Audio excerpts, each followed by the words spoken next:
Herkese merhaba arkadaşlar. Piyasalarda haftalık kapanışa doğru giderken önümüzde yine önemli haber akışları var. Altında, gümüşte, kripto para piyasasında yükselişler var ve bu yükselişleri tetikleyen önemli haberler var elbette. ABD hükümeti 1 Ekim 2025 tarihi itibariyle başlayan ve yaklaşık 43 gün süredir devam eden kapanmanın sonuna geldi. Ve Trump hükümetin yeniden açılmasını sağlayan finansman paketini imzalayarak faaliyetlerin resmen başlaması işini resmileştirdi. Ve Amerikan hükümeti artık resmen açıldı diyebiliriz. İşin ekonomik ve toplumsal taraflarına baktığımızda kapanma sırasında yaklaşık 42 milyon kişi gıda yardımlarına erişimde aksamalar yaşadı ve yaklaşık 670 bin federal çalışan işten çıkarılma ya da maaşlarını alamama durumlarıyla karşı karşıya kaldı. Ve elbette küresel piyasalarda da etkileri oldu. Yani bir devletin fonlamasının aksaması yüksek bir risk sinyali üretir ve kamu hizmetlerinde aksama devlet güveninin zayıflamasına neden olur. Ve bu noktada da piyasalarda kırılganlık kelimesi ön plana çıkarak yatırımcılar temkinli hareketler sergiler. Neyse ki bu konu şu anda kapandı. Şimdilik kapandı diyelim. Evet, şimdilik. Çünkü bu finansman geçici bir finansman ve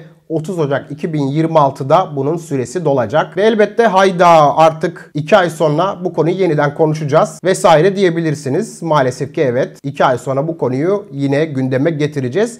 Biz şu anda 2 ay sonrası yerine bugüne bakmamız lazım öncelikle. Zaten bu olayları, gelişmeler gelişmeden takip eden bir arkadaşınız varsa daha diplerden yatırımlar, alımlar yapma imkanınız da muhakkak ki yine olacak demektir. Ve tabii dediğim gibi biz bugünümüze baktığımızda altında, gümüşte ne olur dediğimizde zaten bu nokta itibariyle ata alan Üsküdar'ı geçti. Size işaret ettiğim bir hafta boyunca bu seviyelerden altın, gümüş alınabilir dediğim alanlar kabaca bir hafta 10 gün o seviyeler oyalandıktan sonra yeniden yukarıya doğru hareketlerini sergiledi. Hatta gümüş zirve fiyatına kadar net bir şekilde geri dönüş gerçekleştirdi. Yani satış yapanlar en tepede bile satış yapmış olsa dahi şu anda geri almak istediğinde kur makası zararından dolayı zarar etme durumlarıyla karşı karşıya kaldılar. Elbette bugün itibariyle başka uzmanlardan artık yeniden altın ve gümüş alımları yapabilirsiniz. Yorumlarını da göreceksiniz ama altını %10 civarında yukarıdan, gümüşü de %20 civarında yukarıdan olacak şekilde. Neyse, özetle biz buradaki konumuzu toparladığımızda ABD hükümetinin açılmasının piyasalar etkisi muhakkak ki olumlu ama bunun geçici bir süre olması yatırımcılar için yine bir soru işareti olmaya devam edecek. Ve elbette ne zamana kadar dersek 3 ay sonrasına kadar yine bu trendi devam ettireceğiz. Piyasaları yükselişe hazırlayacaklar. Trump'ın kumarı dediğim olayı zaten başlattılar ve bu tipik bir balyoz planı harekatı. En azından benim okumam bu şekilde. Yani 2-3 aylık zaman döngüsü sonrasında piyasaları yeniden aşağıya çakacakları haber akışlarını yine karşımıza getirecekler. Elbette biz de o döngü içerisinde hazırlıklı olmak için elimizden geleni yapacağız. Bu döngüde piyasaların güncel durumuna birazdan bakmaya başlayacağız. Ve sonraki videolar zaten zincir şekilde birbirini takip ettiği için sonraki trendlere de hep birlikte hazırlanmaya devam edeceğiz. Grafiklere geçmeden önce YouTube algoritmalarına ve botlarına karşı sizlerden desteklerinizi tekrar ve tekrar rica ediyorum dostlar. Sizin yaptığınız beğeni ve yorumlar benim için kıymetli. Bu zamana kadar destek veren, desteklerine devam eden herkese de ayrı ayrı teşekkür ederim. Öncelikle grafik incelemeye altın tarafından başlamak istiyorum bugün. Altın ve gümüş ekstra yükselişli hareketlerine devam ediyorlar zira. Bu haftaki hareketlerine baktığımızda altın hafta boyunca her gün yükselerek zirve alana doğru hareketlerini sürdürmeye devam etti ki bizim önceki hafta takip edip değerlendirdiğimiz 3900 seviyeleri gerçekten net bir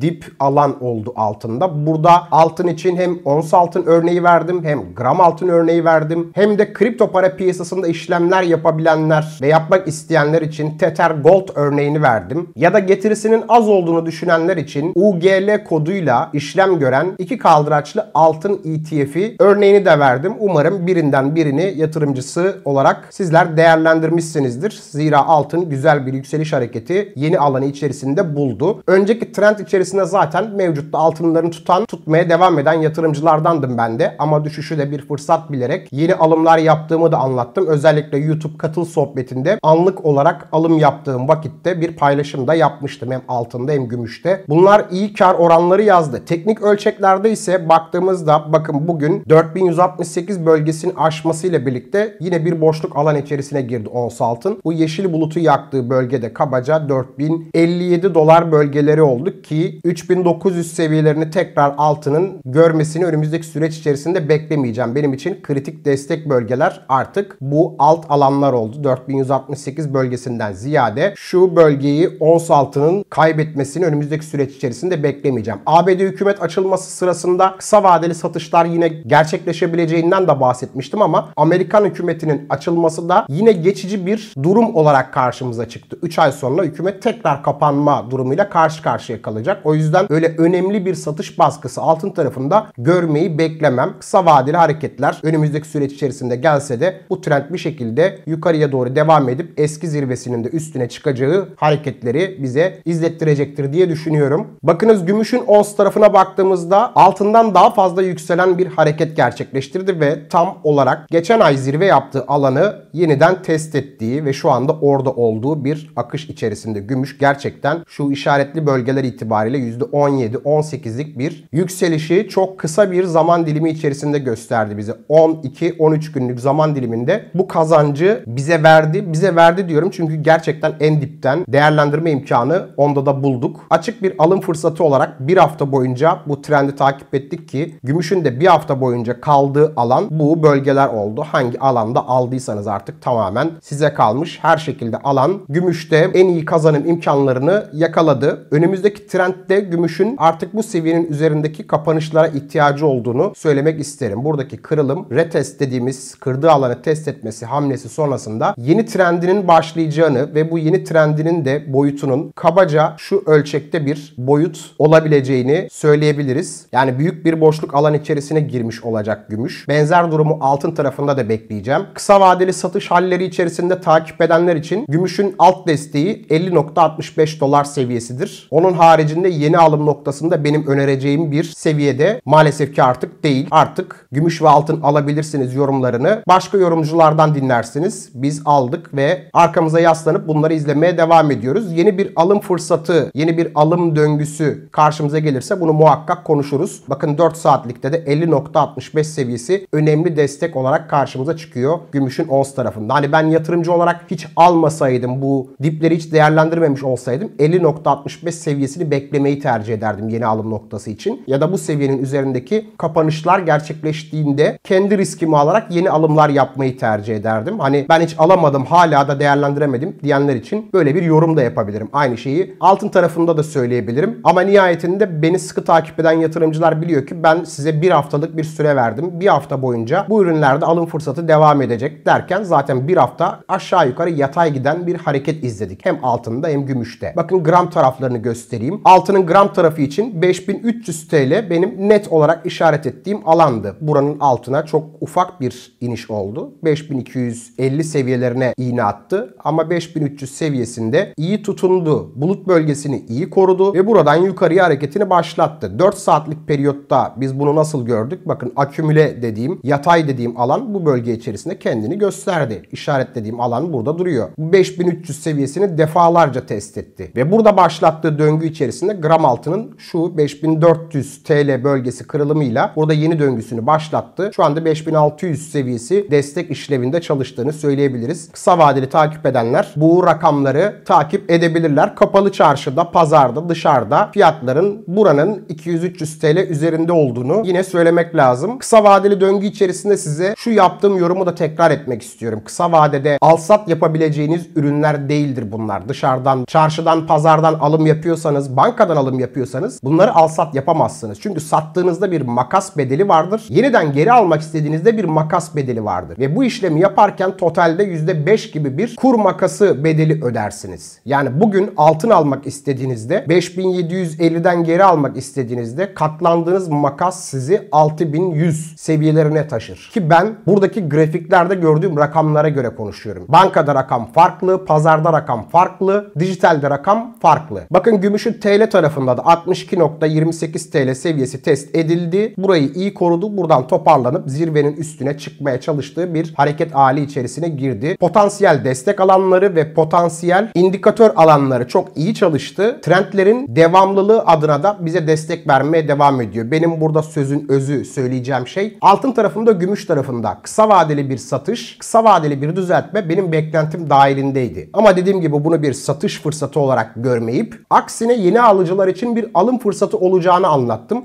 O alım fırsatı içinde kendim de alımlar yaptım. Şimdi bu ürünlerin daha da yukarıya gitmesini izleyeceğim. Ve önümüzdeki süreç içerisinde kısa vadede yine ufak tefek düzeltme hareketlerini göreceğiz. Yatırımcıların yine işte bu piyasalar düşüyor, işte altın değer kaybediyor, işte gümüş yeniden çöküşe başladı yorumları içerisinde tekrar yukarıya doğru kaldırıldığını ve fiyatların yükseltildiğini göreceğiz. Gürültü içerisinde kaybolmayın. Gürültü içerisinde kaybolduğunuzda buradan satılır, şuradan alınır, şuradan alınır, buradan satılır gibi yorumlar arasında kaybolduğunuzda bu ürünlerde gerçekten para kazanamıyorsunuz. Benim bir kardeşiniz olarak nacizane fikrim bu. Ben bu ürünlerde yükselen trendi ağzımdan aksini duyana kadar savunmaya, anlatmaya devam edeceğim. Doğru seviyelerden de alımları size anlatmaya devam edeceğim. Peki altın tarafında, gümüş tarafında ya da kripto para piyasasında bozulmanın olmadığını ve trendlerin sağlıklı olduğunu hangi datalarla savunmaya devam ediyoruz? Bu süreç içerisinde bütün dünya Amerika'dan gelen verileri takip ettiği için, Trump'ın açıklamalarını ve yaptıklarını takip ettiği için ilk bakılacak datalar Amerikan borsa endeksleridir. Bakın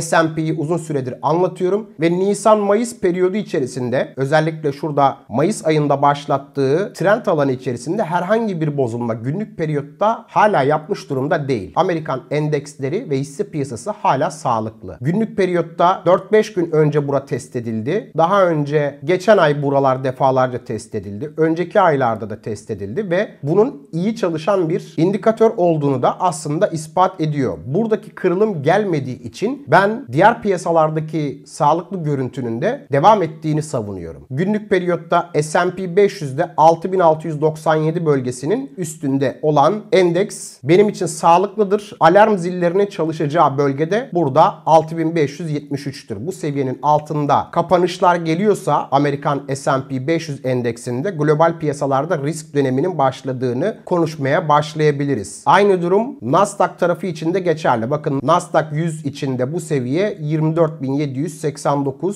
olduğunu söyleyebiliriz. Yani bulut bölgesine çok yakın alanlarda seyrediyor. Adeta ince bir çizgi üstünde yürüyormuş gibi bir görüntü var Amerikan borsa tarafında. Ama önemli eşik burası 24.789 bölgesini kaybetmediği sürece Amerikan hisselerinde de sağlıklı görüntü bana göre devam edilecek. Amerikan hisselerinde yapılacak işse yine her zaman söylediğim gibi yüksek market cap'li, kendini kanıtlamış, bilançoları iyi gelmiş ve çok fiyatlamamış şirketleri tercih etmek, geleceği olan şirketleri tercih etmek bana göre en mantıklı seçenekler. Mesela bunlar için ilk verdiğim örnek benim Google'dı. Google'ı örnek vermemin nedeni yapay zekanın önde gittiği bu dönem içerisinde bütün dünya, bütün yapay zekalar verileri onlardan çekiyor ve Google'ın da kendine ait bir yapay zekası da var. Gemini. Ve bu bulut pazarında da ciddi anlamda atılımları var. İşte bunların arkasına yazılabilecek yeni şirketler, yeni hisseler de önümüzdeki dönem içerisinde olacaktır. Ama benim önemli uzak durun dediğim şey Amerikan piyasaları adına bu dönemde büyüme hisseleri olacaktır. Bakın büyüme hisseleri %20, %30, %50 gibi üstel oranla artışlar gösterir. Ama piyasanın tersine döndüğü dönemde de çok büyük satış dalgalarıyla karşı karşıya kalır. Atıyorum Google'ın %30 düştüğü bir ortamda o büyüme hisseleri %70, %80, %90 gibi değer kayıplarıyla bile karşı karşıya kalabilir. Çünkü daha küçük cap'li hisselerdir onlar. Neyse bunları geçelim. ABD tarafına baktıktan sonra iç piyasa adına Borsa İstanbul için şunu söylemek isterim. 10.800 bölgesinin kaybedilmesi teknik olarak benim için negatif bölgeye yeniden girişi anlamı taşıyordu. Ki en son bu desteğin kaybedilmesi haberi yine siyasi faktörlü bir haberle oldu. Neydi o haber dediğimizde CHP'nin kapatılacağına dair spekülasyonlar, söylentiler yayıldı. Endekste burada bir düşüş gördük. Sonra bu söylentiler yalanlandı. Böyle bir şey yok vesaire dendi ama endeks hala orada kaldı. Yani aylardır benim söylediğim şeye, anlattığım şeye geliyoruz. Yine aynı noktaya geliyoruz. Siyasi faktörler bu kadar etkenken ben burada Borsa İstanbul'da yeni yatırım yapmak, yeni değerlendirmeler yapmak niyetinde değilim. Ve her seferinde neredeyse her hafta bu anlattığımı ispat edebilecek yeni bir haber, yeni bir teknik veri karşımıza geliyor Borsa Borsa İstanbul'da. O yüzden burada söyleyeceğim tek şey 10.800 seviyesi üstüne yeniden dönmüyorsa Borsa İstanbul'da pozitifliği konuşamayız. Global trend bu kadar pozitif gidiyorken elbette Borsa İstanbul'da pozitif olmalıydı. Ama siyasi faktörler bu kadar yüksek etki ediyorken burada analiz yapmak bile çok kolay değil. O yüzden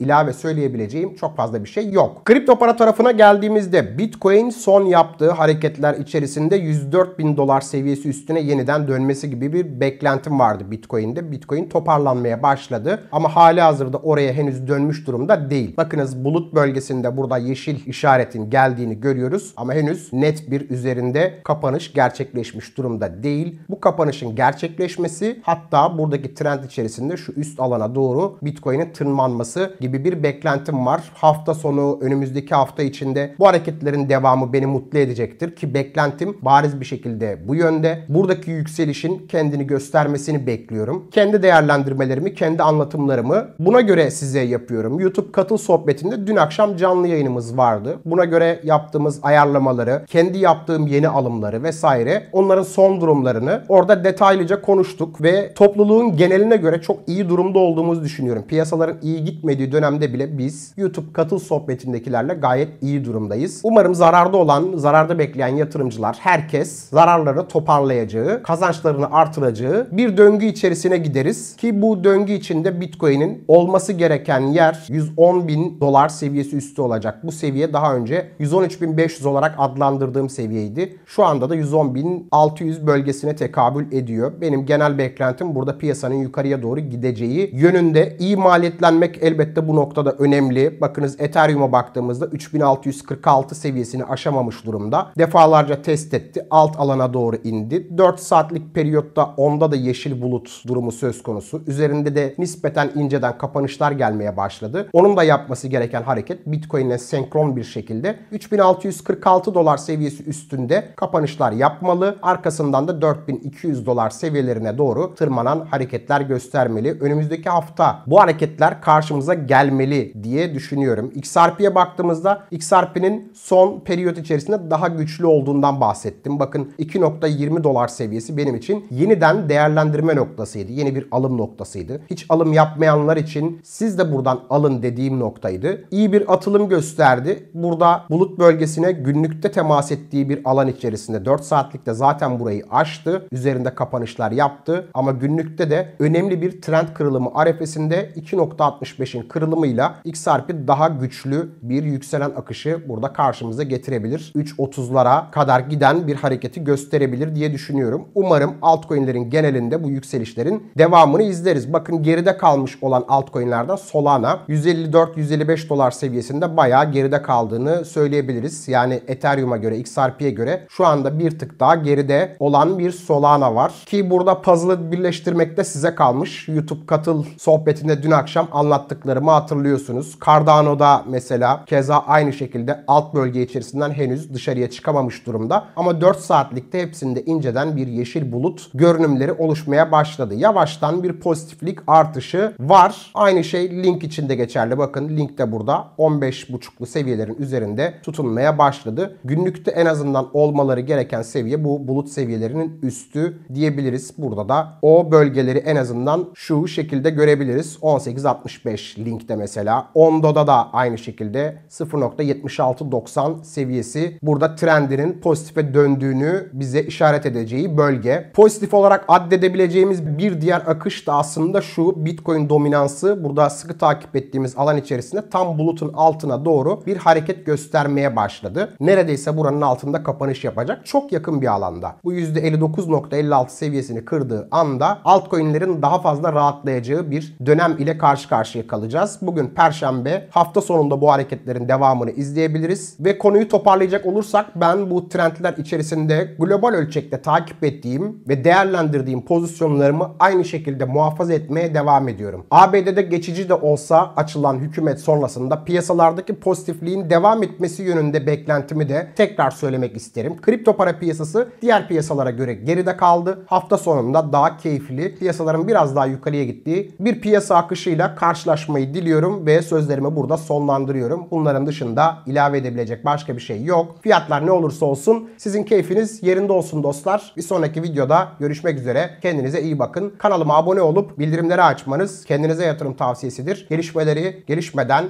bildirebilmek niyetiyle yeniden görüşmek üzere.